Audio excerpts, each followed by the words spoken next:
영원하신 기업이 되시는 분은 주님이심을 저희가 기억합니다. 레위인과 제사장들에게 하나님께서 기업이 되겠다고 말씀하셨던 것처럼 이제는 이 새로운 시대 가운데 그리스도를 통하여 저희를 주님의 거룩한 제사장 나라로 불러주셨사오니 우리의 유일한 기업이 오직 주님이심을 저희로 다시 한번 기억하게 하여 주시옵소서. 하나님, 다른 곳에 저희가 터를 삼고 살지 않도록 하여 주시고 에스겔서를 통하여서 계속해서 보게 되는 것처럼 참 주님이 아닌 다른 곳에 다른 날들과 다른 신들과 다른 율례들을 따르며 살아가는 것이 사실은 생명의 길이 아니라 사망의 길임을 저희로 기억하게 하시고 오직 우리의 유일한 기업 되신 그리스도 안에서 참 기쁨을 누리는 자들 되도록 주여 은혜 베풀어 주시기를 간절히 간구드립니다. 하나님, 저희가 비록 그런 사람으로 살고자 하는 마음이 있다 하더라도, 그리고 그 길이 옳다는 사실을 잘 알고 있더라도 실제로 우리의 마음이 그 삶 속에서 기쁘고 평안하고 그리고 정말로 이렇게 모티베이트 되어서 동기부여를 받으면서 살아가기가 쉽지 않음을 고백하오니 주여 우리가 참으로 참된 것을 기뻐하는 자들 되도록 하시고 하나님에 관한 것들로 인하여 즐거워하는 자들 되도록 하여 주시고 주님과의 교제를 진심으로 저희의 영혼이 기뻐하며 참된 평안과 위로를 누리게 되는 자리가 될 수 있도록 하시기를 간절히 간구드립니다. 지금 이 아침이 그런 시간 될 수 있기를 원하오며 또한 오늘도 어김없이 주의 귀한 말씀을 통하여 우리의 심령에 말씀하여 주시기를 기대합니다. 사랑하는 우리 주 예수 그리스도의 이름으로 기도드렸습니다. 아멘. 네, 에스겔 20장 33절부터 끝까지 같이 보겠습니다.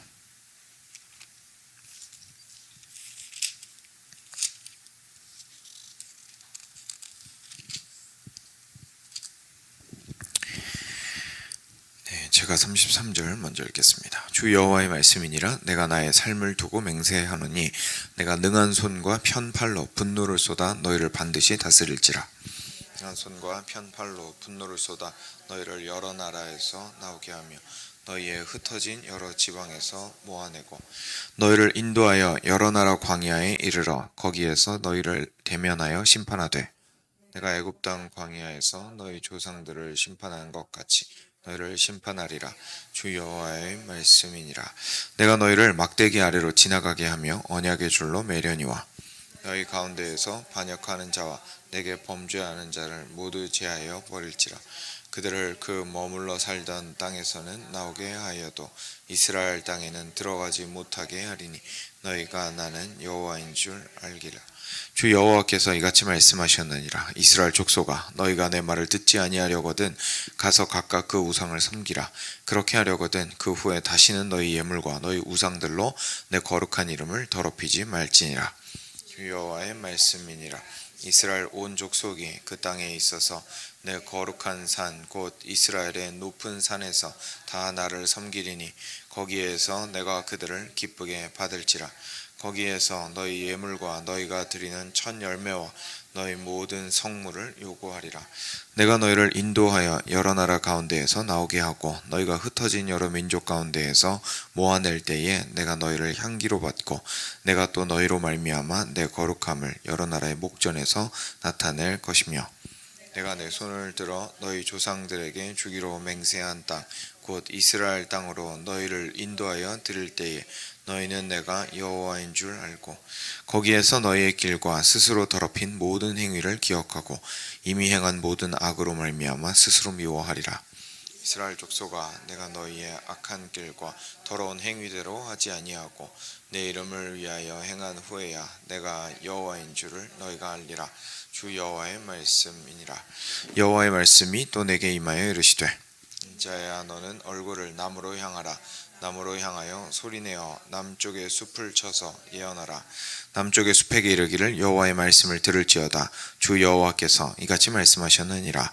내가 너의 가운데에 불을 일으켜 모든 푸른 나무와 모든 마른 나무를 없애리니 맹렬한 불꽃이 꺼지지 아니하고 남에서 북까지 모든 얼굴이 그슬릴지라. 혈기 있는 모든 자는 나의 여호와가 그 불을 일으킨 줄을 알리니 그것이 꺼지지 아니하리라 하셨다라 하시기로. 같이 읽겠습니다. 내가 이르되 아하 주 여호와여, 그들이 나를 가리켜 말하기를 그는 비유로 말하는 자가 아니냐 하나이다 하니라. 아멘. 네. 오늘은 20장 마지막 부분입니다. 조금 본문이 긴데요. 천천히 보겠습니다. 처음에 주 여호와의 말씀이니라 내가 나의 삶을 두고 맹세하노니 내가 능한 손과 편팔로 분노를 쏟아 너희를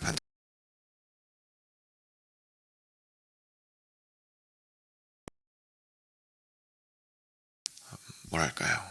저희들에게 안타까움과 충격을 동시에 주는 그런 표현인 것 같은데요. 보통 일반적으로 하나님께서 능한 손과 편팔을 얘기하시면 항상 좋은 내용들이죠. 능한 손과 편팔로 내가 너희를 붙들리라.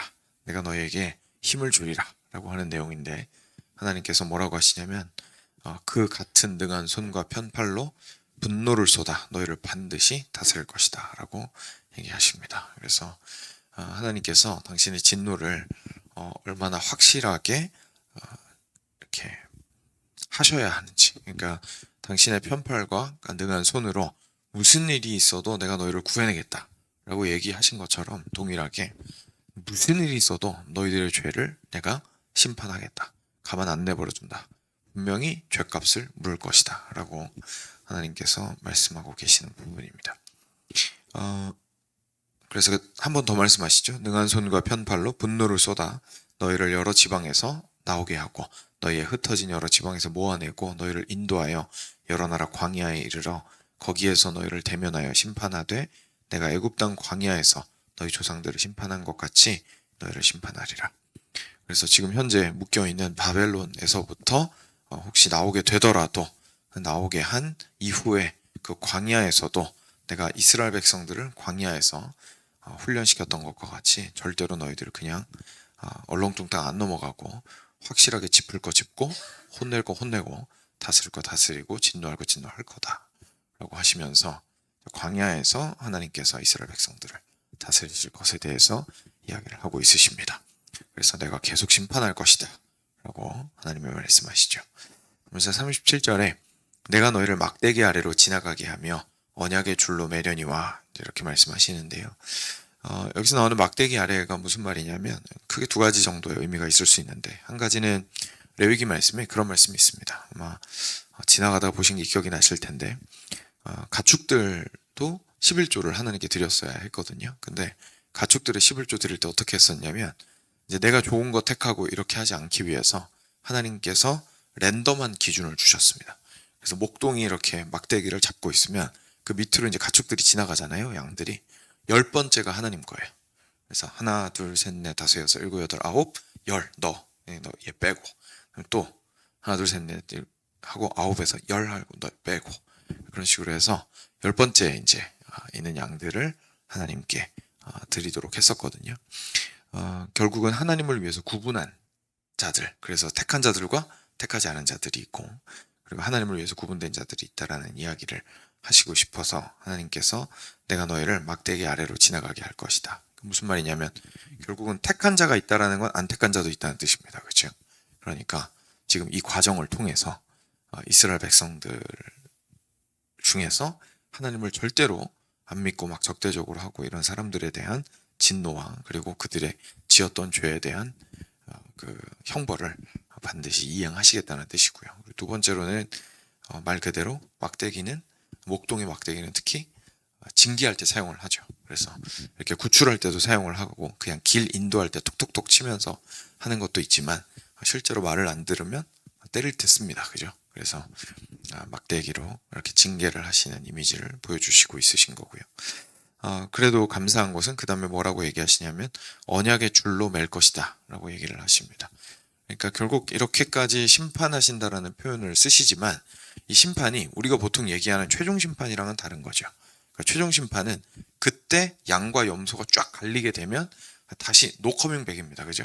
그때 한번 갈리게 되면 끝입니다. 근데 여기서 말하는 심판은 하나님께서 가르시고 나서 끝장내겠다라는 뜻이라기보다 이스라엘 전체의 그 맥락에서 보았을 때 하나님께서 언약 백성으로서 자기 자녀를 삼으신 백성이기 때문에 내가 이 언약의 줄로 매어서 그들을 매로 칠 것이다 라고 이야기를 하시는 거죠. 훈계하고 징계하고 다스릴 것이다 라고 얘기하시는 부분임을 저희가 알게 됩니다. 너희 가운데서 반역하는 자와 내게 범죄하는 자를 모두 제하여 버릴지라. 그들을 그 머물러 살던 땅에서 나오게 하여도 이스라엘 땅에는 들어가지 못하게 하리니 너희가 나는 여호와인 줄을 알리라. 방금 말씀드린 것처럼 이 이스라엘 백성 중에서 절대로 하나님한테 안 돌아오려는 인간들이 있는 거예요. 그래서 이들은 이제 제해버려야 하는 거죠. 그 하나님 앞에서 거룩해지는 것들을 이제 하나님께서 얘기하실 때 제하여 버리는 것은 항상 등장하는 이미지입니다. 그렇죠? 할례도 그 남자 성기의 표피를 제하여 버리는 것이고요. 그래서 하나님 앞에서 성결하고 순결하고 하나님께 택함 받았다라는 것을 의미하는 것이고, 그리고 다른 죄악되고 범죄한 자가 그 무리 중에 있거든 그들을 제하여 버리라라고 얘기하십니다. 그러니까 무조건 죄를 지었다고 모른 척해라라는 뜻이 아니라, 왜냐하면 완벽한 사람은 없잖아요. 그런 뜻이 아니라 이 사람이 이 죄를 짓는데 끝도 없이 지어요. 그리고 돌이킬 마음이 전혀 없어요. 이게 무슨 말이냐면 하나님 앞에서 자기가 하나님의 백성으로서 살아가고자 하는 의지 자체가 안 보이는 거예요. 그 말은 무슨 말이냐면 결국 마음의 방향이 애초에 하나님을 등지고 있다는 얘기죠. 하나님을 향해서 살고 싶은데 살려고 하다가 넘어지고 실패하고 뒤로 미끄러지고 유혹에 연약하고 뭐 이 정도 수준이 아닌 거죠. 완전히 하나님과 함께 사는 것 자체가 자기한테는 무슨 의미인지 모르겠다. 오히려 나한테는 저주와도 같다. 난 그냥 딴 데 가서 살랜다. 라고 하는 마음만 가득한데 어쩔 수 없이 이스라엘 백성으로 태어나가지고 묶여 있는 거예요. 그래서 거기에서 살아가는 그들을 향해서 하나님께서 굉장히 명확하게 제하여 버리라 라고 이야기를 하십니다. 그러니까 하나님께서 그 이스라엘 백성들을 보실 때 항상 백성 전체를 함께 보신다라는 것을 저희가 알 수가 있습니다. 그래서 저희가 생각할 때는 누구는 하나님이 버리셨는데 제하여 버리라고 하셨는데 이렇게 언약의 줄로 맨다고 하시니까 아니 이건 뭐 구원을 하신다는 얘기야 아니면은 뭐 구원을 안 하신다는 얘기야, 이게 좀 헷갈릴 수가 있는데 저희가 초점이 개인한테 가 있어서 좀 그렇고요. 결국은 개개인이 죄를 짓고 하나님께 돌아오지 않으려고 하면 제하여질 수밖에 없겠지만 하나님께서 언약을 맺은 건 이스라엘 백성 전체랑 맺으신 겁니다. 그렇죠?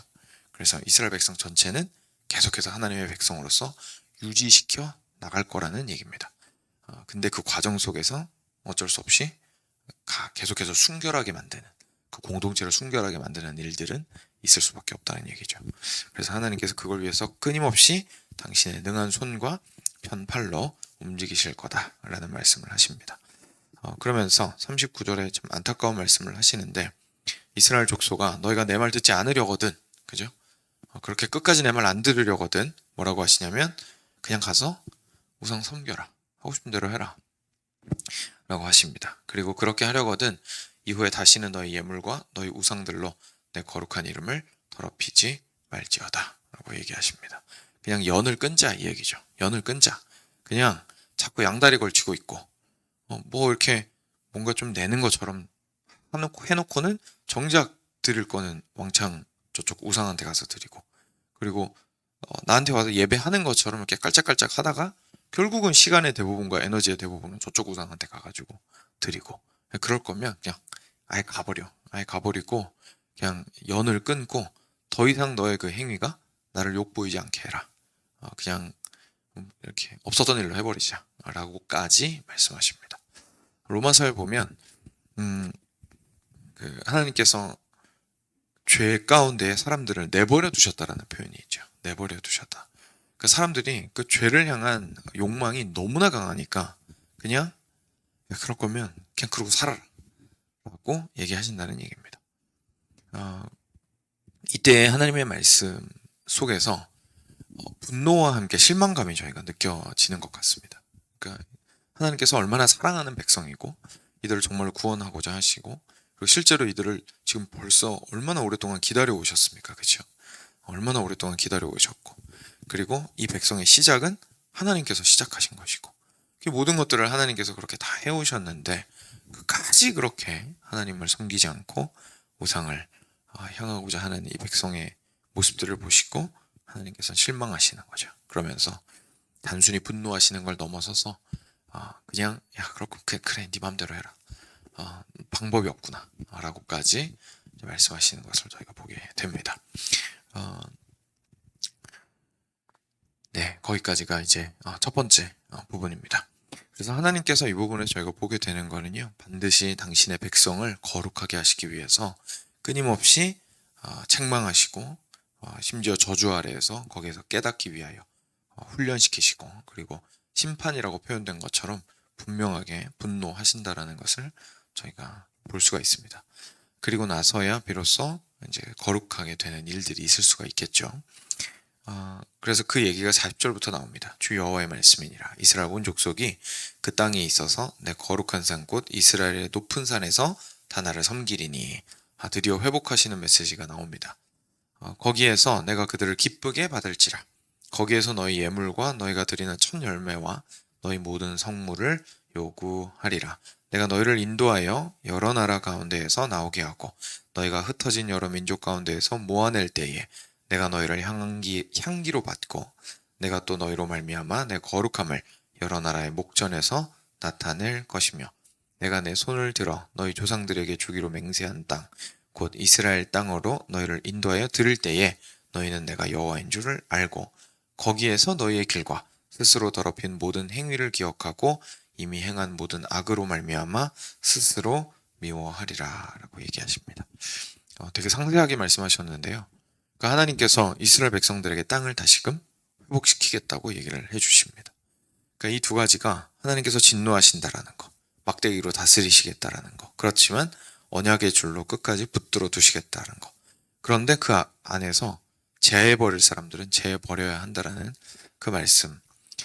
그 말씀 이후에 동시에 무슨 얘기가 나오냐면 다시 이스라엘 땅 회복시켜주고 그리고 거기에서 너희의 예물도 받고 예배도 받고 우리 함께 다시 올바른 언약관계를 회복할 거야 라고 하나님께서 얘기를 해주시는 것을 보게 됩니다. 근데 여기서 보는 부분이 특별히 저희 눈에 좀 띄는 부분이 43절인 것 같습니다. 그렇죠? 43절 보시면 앞에서 이제 하나님께서 다 회복하겠다고 말씀하신 다음에 뭐라고 하시냐면 거기에서 너희의 길과 스스로 더럽힌 모든 행위를 기억하고 이미 행한 모든 악으로 말미암아 스스로 미워하리라 라고 얘기하십니다.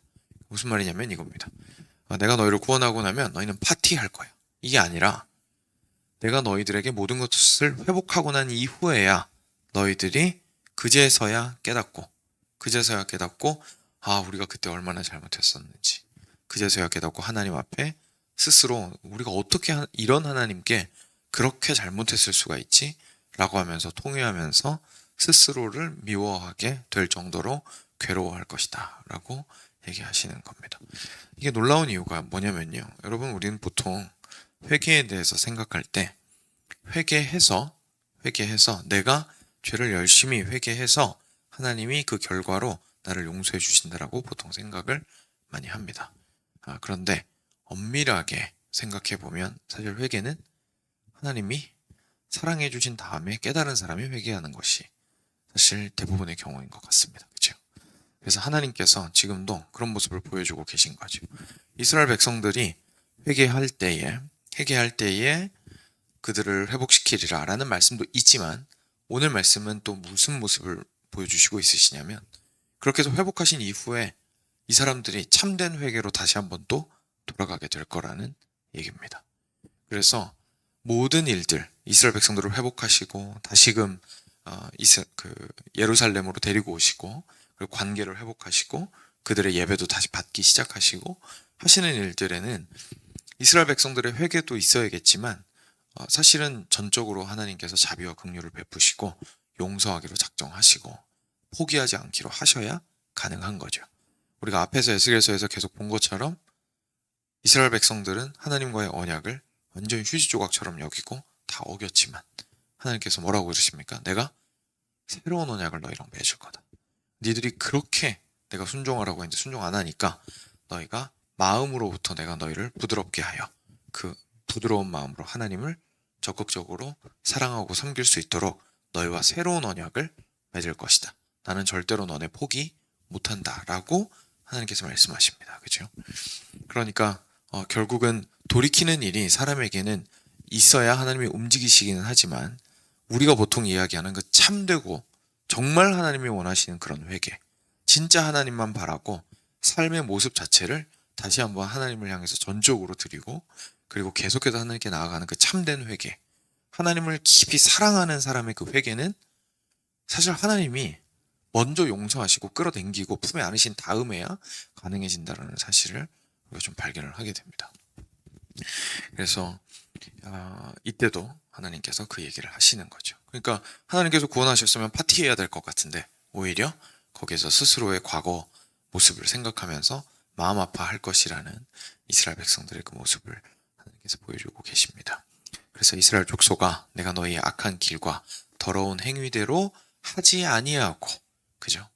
그러니까 이스라엘 백성들이 행한 대로 하나님이 갚아주셨으면 그냥 다 없애버려야 맞는 건데 그렇게 하지 아니하고 나의 이름을 위하여 행한 후에야 내가 여호와인 줄 너희가 알 것이라.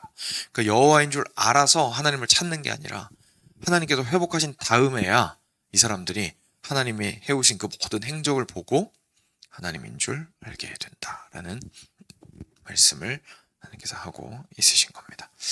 그 뒷부분은 저희가 오늘은 생략을 하도록 하겠습니다. 그래서 불타는 숲 비유는요, 결국은 그 남유다와 북이스라엘 전체를 이제 하나님께서 멸망하실 것이다라는 메시지를 한 번 더 보여주시는 부분입니다. 사랑하는 여러분, 저희 오늘 말씀 통해서 깨닫게 되는 것은 방금 말씀드렸던 정말 참된 회개와 참된 돌이킴은 사실 하나님의 은혜와 자비를 깊이 있게 깨달을 때에 가능하다라는 사실을 저희가 좀 기억했으면 좋겠고요. 두 번째로 지금 언급하지 않았었지만 마지막으로 마무리하면서 저희가 기억해야 할 것은 하나님께서는 그냥 진노와 그리고 죗값을 물으시고 당신의 거룩함으로 분노하시는 일을 반드시 하십니다. 그냥 그게 없는 은혜는 없습니다. 반드시 그 진노는 있습니다. 근데 그 진노가 그리스도 위에서 부어졌다라는 것이 우리를 살게 만드는 겁니다. 그렇지 않았다면 우리가 하나님의 진노를 이제 버틸 수가 없었겠죠. 그런데 하나님께서 그 진노를 그리스도 위에서 다 부으신 겁니다. 그러면 저희가 질문할 수 있잖아요. 그러면 목사님, 그렇다고 저희 인생이 항상 편안한 게 아니고 하나님께서 정말 벌 주신 것처럼 느껴질 만큼이나 어렵고 힘들 때가 있는데 그건 뭡니까? 라고 이제 저희가 질문할 수 있는데요. 그리스도인에게 이제 삶의 모습이 그리고 해석이 완전히 바뀌게 되는 게요. 우리의 모든 받아야 하는 죗값으로서의 진노는 그리스도 위에서 이미 다 부어진 겁니다. 그래서 우리가 삶 속에서 경험하게 되는 고통과 고난은 더 이상 징벌의 의미가 아니고 훈련의 의미로 우리에게 주어지게 됩니다. 그래서 우리가 내가 죄를 지어서 이런 일을 당하는 것은 죗값으로 내가 이거를 당한다라는 것이 아니라, 죗값으로 이것을 당한다는 것이 아니라, 내가 하나님으로부터 멀어지면 내가 이렇게 잘못될 수밖에 없는 거구나. 내가 이렇게 나의 마음이 휘어지고 하나님으로부터 떠나고 평안을 잃어버리고 기쁨도 빼앗기고 그리고 이렇게 어리석게 살 수밖에 없게 되는 거구나. 다시금 거기에서 하나님께로 돌이키고자 하는 훈련의 계기로 삼고자 하나님께서 인생의 모든 어려움들을 인생의 회초리로 사용하신다는 것을 저희가 좀 기억할 필요가 있습니다. 그거는 징벌이랑은 완전히 다른 거죠. 그러니까 감옥 들어가는 거랑은 다른 거죠. 감옥 들어가서 죗값을 치르고 나오고, 그리고 벌금이 좀 더 와닿나요? 벌금을 내는 거는 전혀 뭐 훈련의 의미가 아니잖아요. 내가 한 잘못에 대해서 컴펜세이트를 하는 거죠. 그런데 우리의 고통과 고난은 그런 의미가 아닙니다. 벌금 내는 게 아니고 하나님 안에서 훈련받는 길이라는 사실을 저희가 좀 기억할 필요가 있습니다. 네, 같이 기도하겠습니다. 들으신 말씀 기억하시면서 하나님께서 우리를 얼마나 거룩한 자기 백성으로 포기하지 않고 만들어가기를 원하시는지 다시 한번 기억하시면서 개인의